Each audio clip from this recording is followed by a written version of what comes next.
Dear students, exercise 1.3 la 9th sum பார்க்க போறோம். A plane is flying at a speed of 500 km per hour. Express the distance d traveled by the plane as function of time t in hours னு கேட்டிருக்காங்க. Okay, first நம்ம given எடுத்து எழுதிக்கலாம். given என்ன அப்படின்னு பார்த்தா என்ன கொடுத்திருக்காங்க? ஸ்பீட் வந்து 500 km per hour னு கொடுத்திருக்காங்க. Okay, kilometer per hour. distance d னு கொடுத்திருக்காங்க. distance d. அதுக்கப்புறம் டைம் எவ்வளோ கொடுத்திருக்காங்க?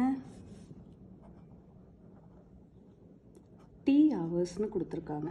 ஓகேவா? இப்போ நம்ம என்ன கேட்டிருக்காங்க அப்படின்னா express the distance தான் கேட்டிருக்கிறாங்க. by the plane as function of time. function of time னா என்னன்னா find.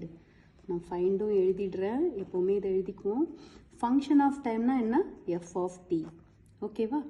f of t என்ன, டிஸ்டன்ஸும் என்ன, d என்னன்னு கேட்டிருக்காங்க. ஓகே, நம்ம இப்போ கண்டுபிடிப்போம். நம்ம ஸ்பீடுனாலே நமக்கு தெரிஞ்சது ஒரே ஒரு ஃபார்முலா தான். ஸ்பீடுக்கு என்ன formula? Speed equal to distance divided by time.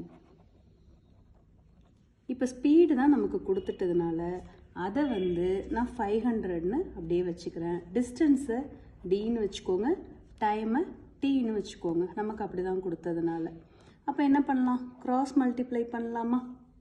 Okay, அப்போது 500 t ஈக்குவல் டு டி.